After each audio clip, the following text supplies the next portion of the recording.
Good afternoon students. તો છેલ્લા લેક્ચરમાં હમણાં આપણે યુ બેક્ટેરિયા વિશે વાત કરેલી હતી. હવે આપણે એક નવી સૃષ્ટિની શરૂઆત કરવાની છે જેનું નામ છે સૃષ્ટિ પ્રોટિસ્ટા. તો એની શરૂઆત કરીએ. નવી સૃષ્ટિ કે જેનું નામ છે સૃષ્ટિ પ્રોટિસ્ટા. આની પહેલાં આપણે એક વાત કરી હતી કે અહીંયા પ્રોટિસ્ટા શબ્દ જે છે એ અંગ્રેજીમાં આ રીતે લખાય, પ્રોટિસ્ટા. મીન્સ અહીંયા એક શબ્દ છે પ્રો, જેનો અર્થ થાય ઓલ્ડ અથવા તો આદિ, એને પ્રોટિસ્ટા તરીકે ઓળખવામાં આવે. બરાબર છે. તો હવે વાત કરીએ પ્રોટિસ્ટાની. તો પ્રોટિસ્ટા સૃષ્ટિના બધા જ સભ્યો જે છે, બધા જ સભ્યો એક કોષી છે. કહેવાનો અર્થ એવો થાય કે મોટા ભાગે બધાનું દેહ જે છે એ માત્ર એક જ કોષનું બનેલું છે. પ્લસમાં બધા જ સજીવો સુકોષ કેન્દ્રી છે. બધા જ સભ્યો અથવા સજીવો સુકોષ કેન્દ્રી છે. બંને શબ્દ આપણે સમજી ચૂક્યા છીએ. એક કોષીનો અર્થ શું થશે કે દેહ જે છે અથવા તો સુકાય અથવા તો એનું શરીર માત્ર એક જ કોષનું બનેલું હોય.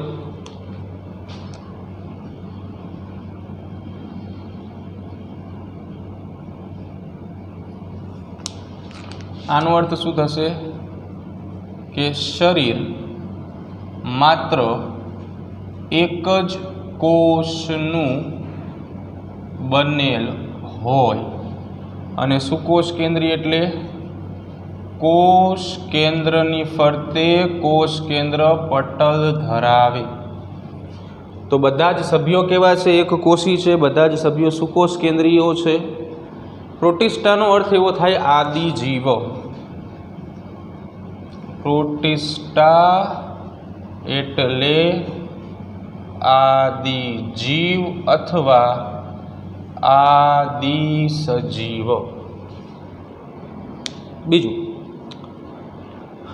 આ સૃષ્ટિ જે છે એની કોઈ સ્પષ્ટ લાક્ષણિકતા જે છે એ વ્યક્ત હજી સુધી થઈ નથી. બરાબર. આ સૃષ્ટિના સભ્યોની કોઈ ચોક્કસ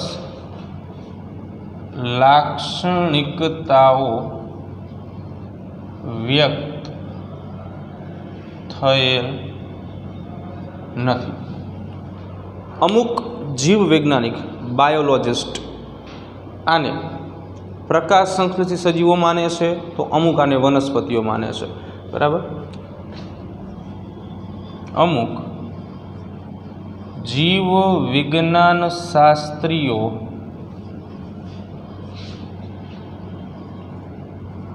પ્રોટિસ્ટાને પ્રકાશ સંશ્લેષી સજીવો માને છે. તો એટલે કે જ્યારે અમુક જીવ વિજ્ઞાન શાસ્ત્રીઓ તેને વનસ્પતિ માને છે. એટલે કહેવાનો અર્થ એવો થાય કે જે હદ રેખા છે અથવા તો સીમા રેખા છે એ હજી સુધી પ્રોટિસ્ટામાં વૈજ્ઞાનિકો જે છે એ સ્પષ્ટ કરી શક્યા નથી. બરાબર. મોટા ભાગે આ બધા સજીવો, પ્રોટિસ્ટા સજીવો મોટે ભાગે જલજ નિવસન તંત્રમાં રહે છે.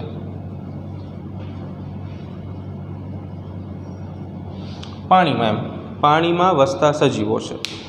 તે વનસ્પતિ, પ્રાણીઓ અને ફૂગ સાથે પણ ક્યારેક ને ક્યારેક જોવા મળે, એટલે સહજીવન વિતાવે. બંને ભેગા થઈને જીવન વિતાવે એને સહજીવન કહેવામાં આવે. એટલે કે પ્રોટિસ્ટા વનસ્પતિઓ, પ્રાણીઓ અને ફૂગની સાથે સહજીવી સંબંધ વિકસાવે છે, એટલે સાથે વસે. બરાબર. બીજું કે ખાસ કરીને સ્પષ્ટ કોષ કેન્દ્ર ધરાવે છે. અહીંયા આપણે જે શબ્દ વાપર્યું છે સુકોષ કેન્દ્રી સજીવો, એટલે પ્રોટિસ્ટા છે સુકોષ કેન્દ્રી સજીવો. તો સુકોષ કેન્દ્રી સજીવની તમામ લાક્ષણિકતા પ્રોટિસ્ટા ધરાવશે, એટલે કે સ્પષ્ટ કોષ કેન્દ્ર ધરાવશે, સ્પષ્ટ કોષ કેન્દ્ર હાજર. બીજા નંબર ઉપર સ્પષ્ટ કોષ કેન્દ્ર પટલ જોવા મળે અને પટલમય અંગિકાઓ પણ હાજર હોય. પટલમય અંગિકાઓ વિશે આપણે વાત કરેલી હતી, બરાબર, કે ઉપર જો અંગિકાની ફરતે કોઈ આવરણ આવેલું હોય જેને આપણે પટલ કહીએ, જો એ પટલ હાજર હોય તો એને કહેવાય પટલમય અંગિકા. જો એ પટલ હાજર ન હોય તો એને કહેવાય પટલ વિહીન અંગિકાઓ. બરાબર, ઓકે. ચાલો, સાથે સાથે તેઓમાં હલનચલન અને પ્રચલન માટે પક્ષમો અને કસા નામની રચના આવેલી હોય છે. હલન ચલન અને પ્રચલન માટે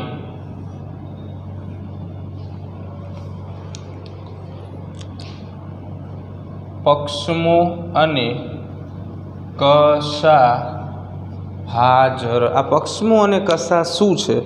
કસા વિશે તો આપણે ભણી ગયા હમણાં બેક્ટેરિયા, બરાબર. પક્ષમો વિશે આપણે હમણાં ભણશું, સમજાવું શાંતિથી, બરાબર. ટોપિકમાં આવશે એટલે વધારે ખબર પડશે. બીજું, પ્રજનન કેવી રીતે થાય છે પ્રોટિસ્ટામાં? પ્રજનન તો મોટાભાગે અલિંગી પ્રજનન પદ્ધતિથી પણ પ્રોટિસ્ટા પ્રજનન તો કરે જ છે.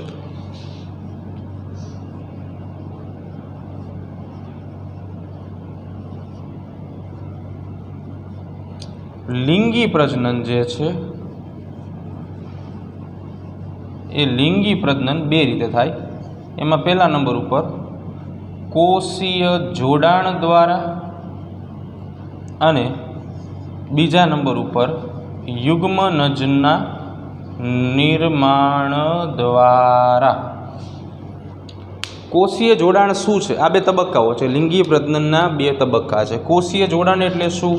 તો ઉદાહરણ તરીકે આપણી પાસે કોઈ એક કોષ છે, આપણી પાસે કોઈ બીજો કોષ છે, બેયનું જોડાણ થશે આવી રીતે, અને બંનેના જોડાણથી બે કોષોવાળી રચના બને. તો જે બે કોષોવાળી રચના બને છે એને કહેવામાં આવે છે યુગ્મનજ. બીજા શબ્દોમાં એને કહેવાય ફલિતાંડ. અંગ્રેજીમાં એના માટે શબ્દ છે ઝાયગોટ. ક્લિયર? તો આવી રીતે પ્રોટિસ્ટા જે છે એ જોવા મળશે.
ચલો આગળ વાત કરીએ.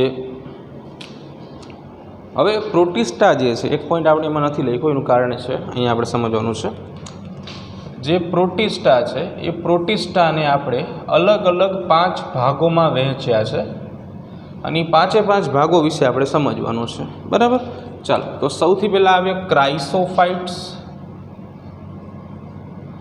ક્રાયસોફાઇટ્સ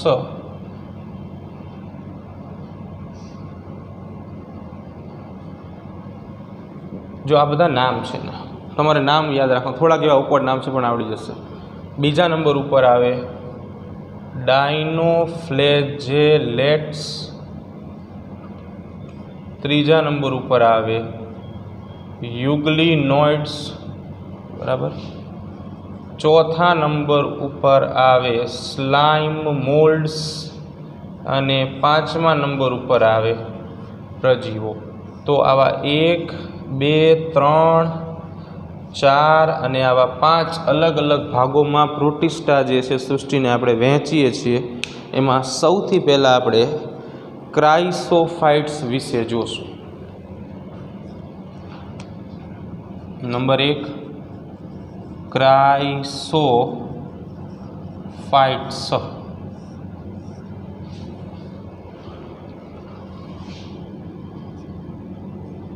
क्राइसोफाइट्स शू कहेवा मागे छे?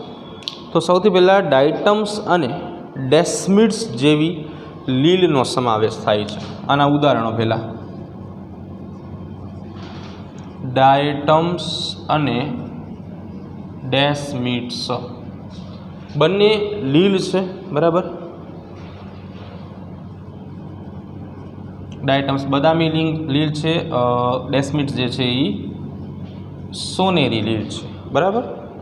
बीजा नंबर पर मीठा पाणी अने दरियाई पाणी में जोवा मळे। पहेलो पॉइंट आपणे उदाहरणनो लेखो, पछी आपणे जोईए स्थान एटले के क्यां जोवा मळशे।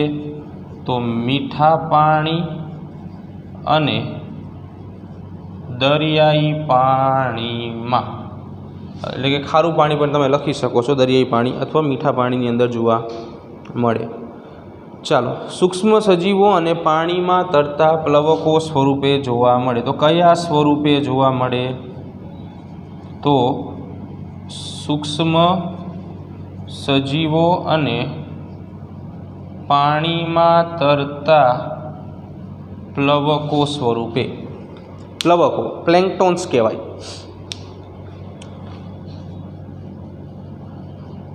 प्लेंक्टोन्स प्लवको शू छे? तो जलज एटले के पाणीनी अंदर जोवा मळता आवा सजीवो जे पोते तरवानी क्षमता क्यारेय धरावता नथी, मात्र पाणीना प्रवाहनी दिशामां तरे छे, एने प्लवको कहेवाय।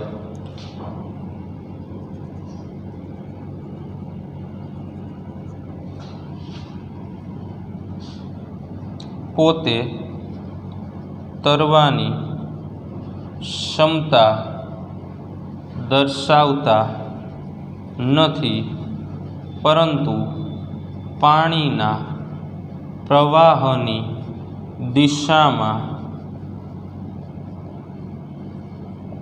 तरे छे बराबर। चलो साथे साथे एमांना घणा प्रकाश संश्लेषी छे। प्लवको जे छे जनरली बात करीए तो प्लवकोना 2 प्रकार छे। प्लवको के जेने आपणे शुं नाम आप्युं? प्लेंक्टोन्स। एना 2 प्रकार छे, वनस्पति प्लवको अने प्राणी प्लवको। वनस्पति प्लवको अने बीजा नंबर पर प्राणी प्लवको। वनस्पति प्लवको जे छे, आ वनस्पति प्लवको प्रकाश संश्लेषी होय छे, एटले कि प्रकाश संश्लेषणनी क्रिया दर्शावे छे।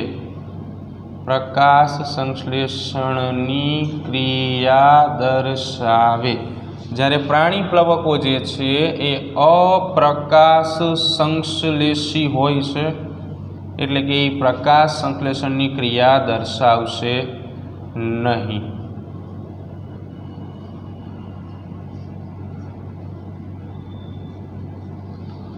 बराबर।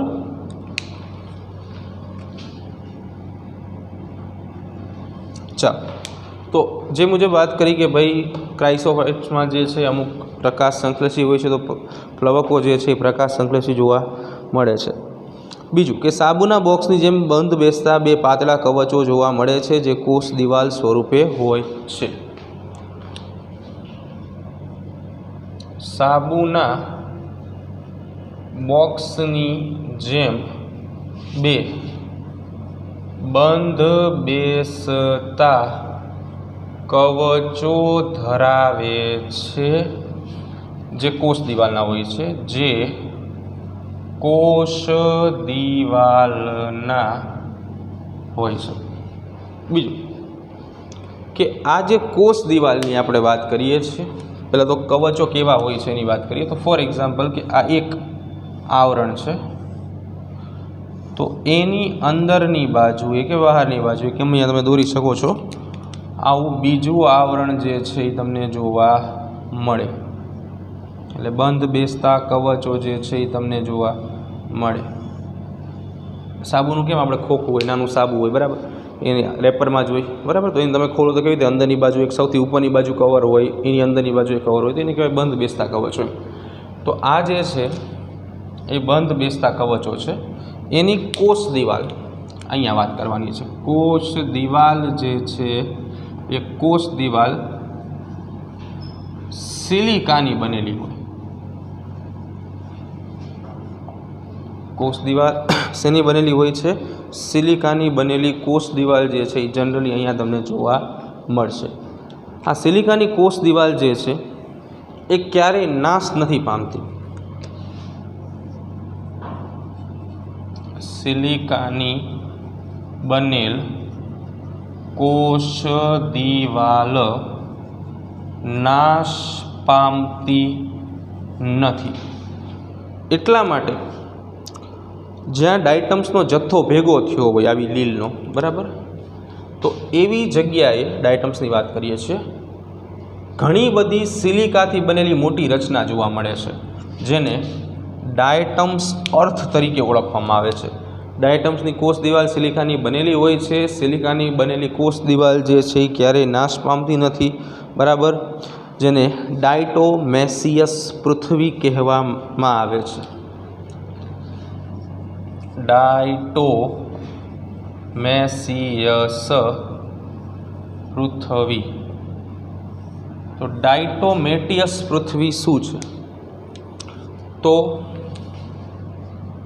ડાયટમ્સના નૈસર્ગિક નિવાસ સ્થાનમાં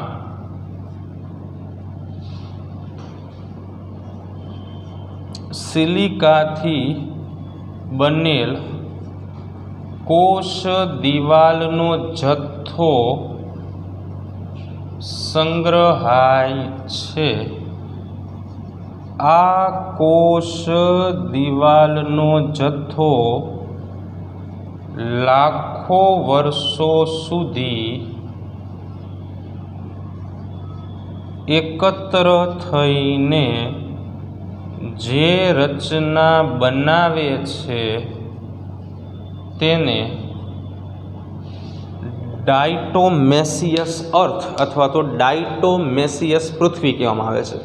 સિલિકાની બનેલી કોષ દિવાલ છે જે ક્યારેય નાશ નથી પામતી, એટલે લાખો વર્ષો સુધી આ બધી રચનાઓ એટલે કે સિલિકાની રચનાઓ ભેગી થાય, એકત્ર થાય અને જે રચના બનાવે એને ડાયટોમેસિયસ અર્થ અથવા તો ડાયટોમેસિયસ પૃથ્વી તરીકે ઓળખવામાં આવે છે.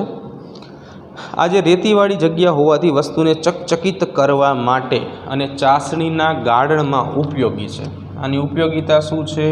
ઉપયોગિતા. ચાલો, ખાસ કરીને આનો ઉપયોગ જે છે રેતાળ હોવાથી વસ્તુઓને ચકચકિત કરવા, ઇન શોર્ટમાં ચમકાવવા અને ચાસણી ગાળણ ઉદ્યોગોમાં આ ઉપયોગી બને છે. વસ્તુઓને ચકચકિત કરવા માટે, ચાસણી ગાળણ કરવા માટે અને તેલ ગાળણ કરવા માટે.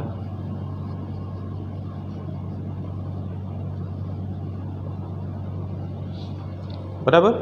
બીજું કે ડાયટમ્સ જે છે, અહીંયા આપણે વાત કરી લીલની વાત કરતા હતા, એ મહાસાગરોના મુખ્ય ઉત્પાદક સજીવો છે. ડાયટમ્સ મહાસાગરોમાં મુખ્ય ઉત્પાદકો છે. ઉત્પાદકો પ્રોડ્યુસર્સ કહેવાય આમને અંગ્રેજીમાં. પ્રોડ્યુસર્સ ઉત્પાદકોનું મુખ્ય કામ શું છે? પહેલાં તો આપણે એ સમજીએ ઉત્પાદકો શું છે. તો જે સજીવો પ્રકાશ સંશ્લેષણની ક્રિયા કરતા હોય, પ્રકાશ સંશ્લેષી સજીવો જે છે એ ઉત્પાદકો તરીકે ઓળખાય. ઉત્પાદકોનું મુખ્ય કામ પ્રકાશ સંશ્લેષણ કરવાનું હોય, ઇન શોર્ટમાં ખોરાક બનાવે.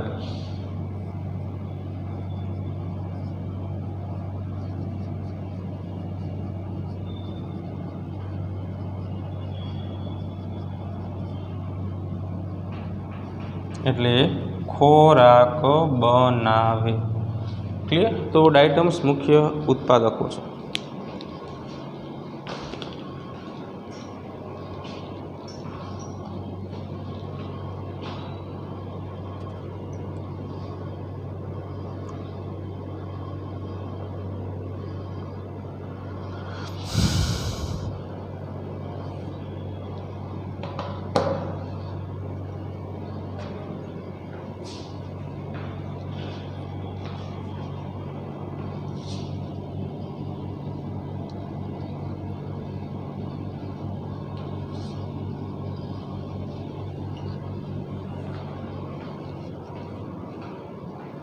ચાલો નેક્સ્ટ બીજી વાત કરીએ, ક્રાઇસોફાઇટ્સ વિશે વાત કરીએ. આપણે આગળ વધીએ.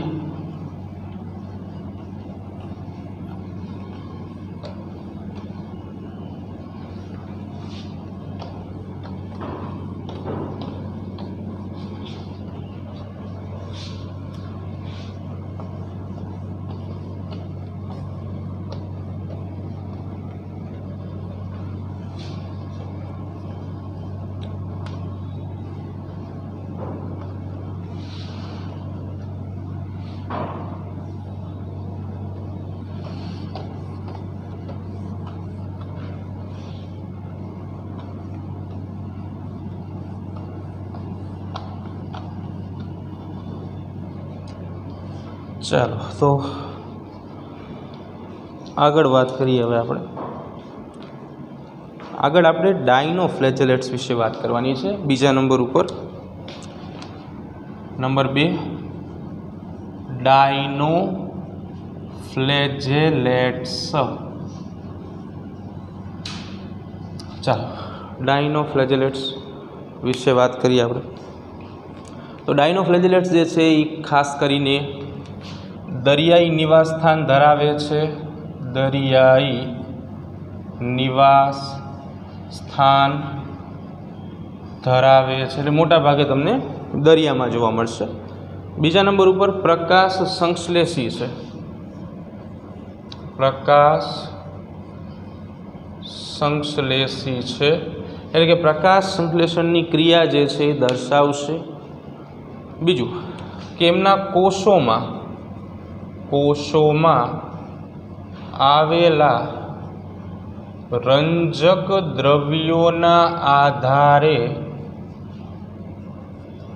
તેઓના જુદા જુદા પ્રકારો પાડવામાં આવે છે.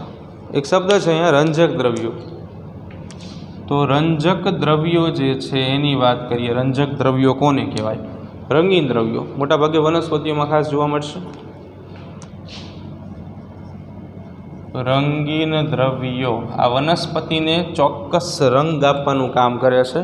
અલગ અલગ પ્રકારો જે છે એના પાડવામાં આવે છે, જેમ કે પીળા, લીલા, બદામી, વાદળી અને રાતા રંગ. અલગ અલગ રંગ જોવા મળે. કયા કયા રંગો જોવા મળે છે? પીળા, લીલા, રાતા, બદામી. આવા વિવિધ રંગો જે છે એ તમને જોવા મળશે, અથવા વાદળી. રંજક દ્રવ્ય સ્વરૂપે. બરાબર છે. ચાલો, બહારની બાજુ સેલ્યુલોઝની અકળ તકતીઓ આવેલી હોય છે, એટલે મજબૂત તકતીઓ. બહારની બાજુએ સેલ્યુલોઝ નામના પદાર્થની અકળ તકતીઓ આવેલી હોય છે. મજબૂત તકતીઓ. બરાબર. बीजू बीजी दीवालनी तकतीओ वच्चे खांचमां ए आडी गोठवायेली होय छे। खांचामां टूंकमां आडी गोठवायेली होय। बीजी दीवालनी साथे खांचमां आडी गोठवायेल तकतीओ जोवा मळे छे। हवे डायनोफ्लेजेलेट्स जे छे ए डायनोफ्लेजेलेट्स घणी वखत राता रंगना डायनोफ्लेजेलेट्स जेनुं नाम छे गोनियालेक्स ए जोवा मळे छे। रताश पड़ती भरती अने ओट आ एक शब्द कदाच 2 मार्कमां पूछाय। बराबर, रताश पड़ती भरती के ओट। जो जनरली डायनोफ्लेजेलेट्स जे छे ने ए लाल रंगना होय। एमां एक गोनियालेक्स नाम छे।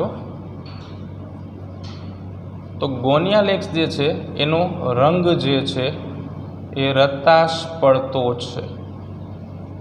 गोनियालेक्स जे छे ए झड़पथी पोतानी संख्यामां वधारो करी शके छे प्रजनन द्वारा। बराबर, तो एना कारणे शुं थाय के समुद्रनो रंग जे छे ए लाल थई जाय अथवा तो रताश पड़तो थई जाय, जेने रताश पड़ती भरती के ओट कहेवामां आवे छे।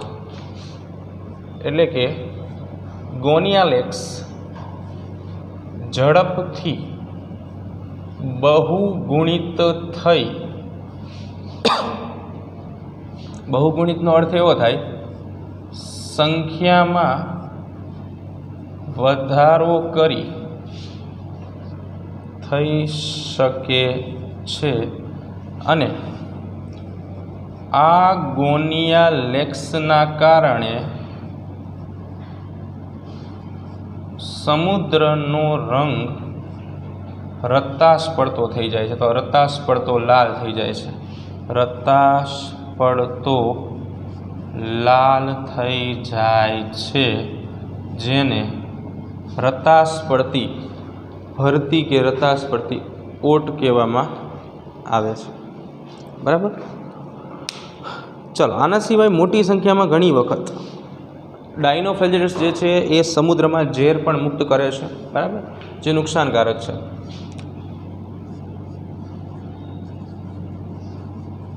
घणी वखत मोटी संख्यामां डायनोफ्लेजेलेट्स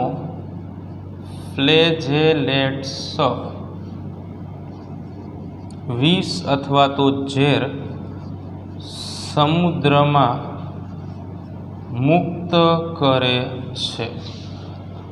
जेना कारणे शुं थाय के आ झेर जे छे ए माछलीओ द्वारा कदाच पाणी तरीके उपयोगमां लेवामां आवे तो घणी बधी दरियाई माछलीओ मृत्यु पामे छे। आ कारणोसर घणी बधी दरियाई माछलीओ मृत्यु पामे छे। बराबर, एटले नुकसानकारक तरीके पण डायनोफ्लेजेलेट्स जे छे ए दरियानी अंदर घणी वखत जोवा मळे छे। आवुं झेर उत्पन्न करे जेना कारणे घणी बधी माछलीओ जे छे शुं थई जती होय छे, मृत्यु पामती होय छे।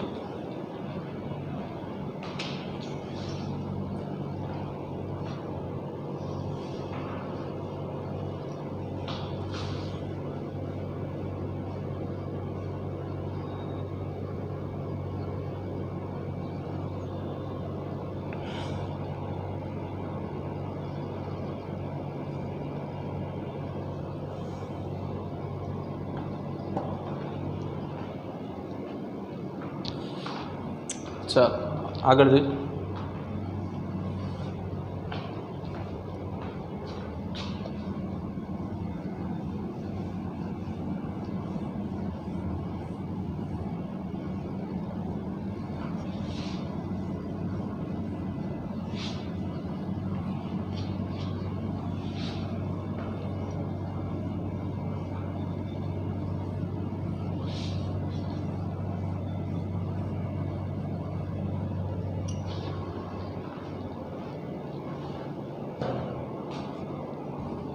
જો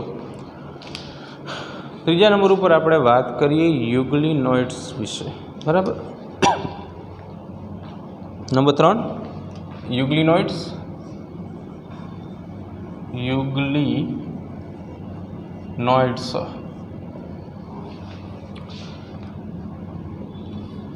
ચાલો, યુગ્લિનોઇડ્સ શું છે અથવા કોને કહેવાય, યુગ્લિનોઇડ્સના લક્ષણો વિશે વાત કરવાની છે. તો ખાસ કરીને સૌથી પહેલાં વાત કરીએ યુગ્લિનોઇડ્સનું સ્થાન, એટલે કે યુગ્લિનોઇડ્સ ક્યાં જોવા મળશે. તો યુગ્લિનોઇડ્સ જે છે એ મોટા ભાગે સ્થગિત પાણીમાં, એટલે કે જેને આપણે બંધિયાર પાણી કહીએ, અથવા તો મીઠા પાણીની અંદર જોવા મળશે, બરાબર. ચાલો, સ્થગિત પાણી એટલે કે જેને બીજા શબ્દોમાં આપણે બંધિયાર પાણી કહીએ છીએ, અને મીઠા પાણીમાં જોવા મળે. સ્થગિત પાણી, કોઈ તળાવ છે, કોઈ ડેમ છે, બરાબર, એની અંદર યુગ્લિનોઇડ્સ જે છે જોવા મળશે, કે જેમાં નવું પાણી આવવાનું નથી, એવું પાણી જે હોય ને એને સ્થગિત પાણી કહેવાય, બરાબર. ઉદાહરણ તરીકે કોઈ તળાવ છે, કોઈ જળાશય છે, કોઈ ડેમ છે, જેની અંદર લાંબા સમયથી એકને એક પાણી સંગ્રહાયેલું છે, બરાબર. હા, એને સ્થગિત પાણી કહેવામાં આવે, ત્યાં જ ઊભું રહી ગયું છે. અને મીઠા પાણીમાં, બરાબર, આ બધાની અંદર તમને યુગ્લિનોઇડ્સ જોવા મળશે. બીજું કે યુગ્લિનોઇડ્સની લાક્ષણિકતા શું છે, એવું શું છે જે બીજામાં નથી ને માત્ર યુગ્લિનોઇડ્સમાં છે, એને લાક્ષણિકતા કહેવાય, બરાબર. તમારી લાક્ષણિકતા શું છે, બીજામાં ન હોય એવા લક્ષણ તમારામાં હોય ને એ તમારી લાક્ષણિકતા. એ તો યુગ્લિનોઇડ્સની લાક્ષણિકતા બહુ જરૂરી છે જીવનમાં, હોવી જોઈએ આપણામાં. બીજા કરતાં કંઈક સારું, ખરાબ હોય તો થોડુંક તકલીફ પડે. ચલો, લાક્ષણિકતા. તો યુગ્લિનોઇડ્સ કોષ દિવાલ ધરાવતા નથી, પરંતુ આ કોષ દિવાલના સ્થાને પ્રોટીન સભર આવરણ ધરાવે છે. કોષ દિવાલની જગ્યાએ શું ધરાવે? પ્રોટીન સભર આવરણ ધરાવે છે. પણ કોષ દિવાલના સ્થાને પ્રોટીન સભર આવરણ ધરાવે છે, જેને છાદી તરીકે ઓળખવામાં આવે છે, બરાબર. છાદી કહેવાય. આ પ્રોટીન સભર આવરણને કહેવામાં આવે છાદી. પેલિકલ. છાદી જે છે એકદમ નરમ અને પોચું આવરણ છે, સરળતાથી વળી શકે યુગ્લિનોઇડ્સ, બરાબર, એવું કાર્ય આ કરે છે. નરમ અને પોચું આવરણ અને સરળતાથી વળી શકે તેવી રચના જે છે એ છાદીનું આવરણ દર્શાવે છે, બરાબર. ચાલો, હવે યુગ્લિનોઇડ્સ બે કશાઓ ધરાવે છે, એટલે અહીંયા આપણે લખીએ કશાની સંખ્યા. કશાની સંખ્યા જે છે કુલ સંખ્યા 2 છે. 2. હવે એની અંદર જો યુગ્લિનોઇડ્સ જે છે એની વાત કરીએ તો યુગ્લિનોઇડ્સ તમને આવા દેખાય, લાઈક ધીસ. 2 કશાઓ જોવા મળશે આમાં. એમાં એક કશા મોટી હોય ને એક નાની હોય, બરાબર. આવી કશા ચાબુક જેવી રચના હોય ને એને કશા કહેવામાં આવે. તો એમાં જે મુજબ વાત કરી કે આ જેની લંબાઈ વધારે હોય ને એ કશાને મોટી કશા કહેવાય. જેની લંબાઈ નાની છે તો ટૂંકી છે એને આપણે નાની કશા કહેશું. એટલે કુલ સંખ્યા કશાની 2. એમાં એક મોટી કશા અને એક નાની કશા.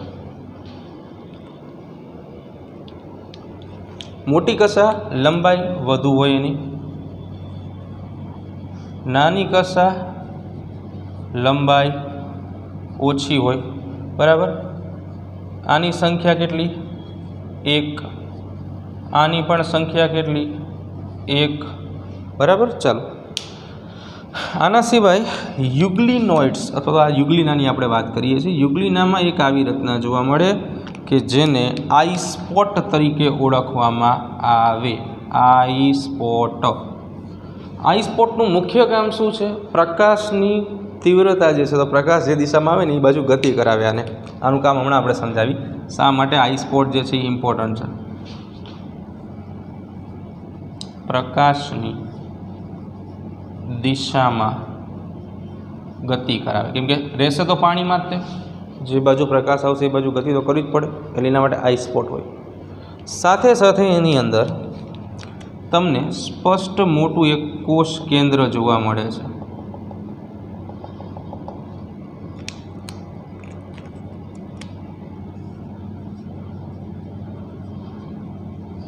કોષ કેન્દ્ર, બરાબર. સાથે સાથે એક હરિતકણ પણ જોવા મળશે તમને.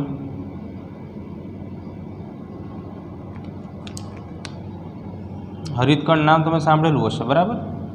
હા, પ્રકાશ સંશ્લેષણમાં વનસ્પતિઓમાં હોય.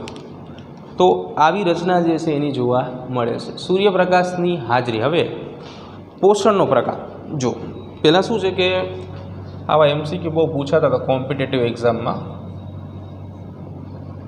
કે પોષણ માટે આ શું કરે છે. તો જ્યારે હવે આમાં બે ઓપ્શન બને.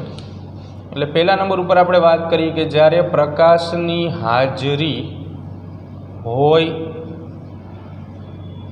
ત્યારે શું થાય, અને જ્યારે પ્રકાશની ગેરહાજરી હોય ત્યારે શું થાય. જો પ્રકાશની હાજરી હોય તો એ પ્રકાશ સંશ્લેષણની ક્રિયા દર્શાવશે, એટલે એ પ્રકાશ સંશ્લેષી બનશે. પ્રકાશ સંશ્લેષણની ક્રિયા દર્શાવે એટલે કે પ્રકાશ સંશ્લેષી સજીવ બનશે. પ્રકાશ સંશ્લેષી બનશે. આનો અર્થ એવો થયો કે એને વનસ્પતિ જેવું લક્ષણ દર્શાયું. આ લક્ષણ કોના જેવું થયું? વનસ્પતિ જેવું, કે ભાઈ પ્રકાશની હાજરીમાં પ્રકાશ સંશ્લેષણ થવું હોય તો વનસ્પતિ જ કરી શકે છે, પણ જ્યારે પ્રકાશની ગેરહાજરી હોય ત્યારે અન્ય સૂક્ષ્મ જીવોનું ભક્ષણ કરે છે. ચાલો, પહેલા કેસની અંદર એ સ્વયંપોષી હતું, બરાબર. વનસ્પતિ કેવી હોય? તો ભાઈ બંધ સ્વયંપોષી હોય. પણ બીજા કેસમાં બીજાને ખાઈ જાય એટલે એને વિષમપોષી કહેવાય, બરાબર. હા, તો કહેવાનો અર્થ એવો થાય કે વનસ્પતિ અને પ્રાણી અને વિષમપોષી મોટાભાગે કેવા હોય? પ્રાણીઓ હોય. એટલે આ પ્રાણીના લક્ષણ છે. કહેવાનો અર્થ એવો થાય કે યુગ્લિનોઇડ્સ જે છે એ વનસ્પતિ અને પ્રાણી બંનેના લક્ષણ દર્શાવે છે. એટલે વનસ્પતિ સમપોષણ અને પ્રાણી સમપોષણ બેય દેખાડે. એટલે આ એક પોઈન્ટ યાદ રાખવાનો. યુગ્લિનોઇડ્સ વનસ્પતિ સમ એટલે કે વનસ્પતિ જેવું અને પ્રાણી સમ બંને પ્રકારનું પોષણ દર્શાવે છે. બીજું આનું એક ઉદાહરણ. તો આના ઉદાહરણમાં આના નામ જેવું જ ઉદાહરણ છે યુગ્લિના. યુગ્લિના, બરાબર. આ એક એમસીક્યુ ઘણી વખત પૂછાતો હતો, બરાબર છે, કે યુગ્લિના જે છે એ વનસ્પતિ અને પ્રાણી બેને જોડતી કડી છે. યુગ્લિના જે છે એ વનસ્પતિ અને પ્રાણી બંનેને જોડતી કડી છે. જોડતી કડીનો અર્થ એવો થાય કે જે બેયના લક્ષણો ધરાવે. આ શબ્દો પર ફોકસ કરીએ. જોડતી કડી, બરાબર, એટલે કે બંનેના લક્ષણો ધરાવે. બંનેના લક્ષણો ધરાવે. પ્રકાશની હાજરીમાં પ્રકાશ સંશ્લેષણ કરે છે. એટલે યુગ્લિનાની એક બીજી લાક્ષણિકતા એવી છે કે વનસ્પતિમાં જોવા મળતા રંજક દ્રવ્યો યુગ્લિનામાં પણ જોવા મળે છે. બરાબર. યુગ્લિના વનસ્પતિઓમાં જોવા મળતા રંજક દ્રવ્યો પણ ધરાવે છે. બરાબર. તો આ બધી વાત થઈ યુગ્લિનાની, યુગ્લિનોઇડ્સની. બરાબર. આકૃતિ પણ દોરાઈ છે આપણે. હરિતકણ, કોષ કેન્દ્ર આવી ગયું છે. બરાબર. તો આજે બસ આપણે આટલું રાખીશું. બાકીનું જે છે આપણે નેક્સ્ટ લેક્ચરમાં કાલે જોશું. અહીંયા આપણે આજનો લેક્ચર અહીંયા પૂરો કરીશું.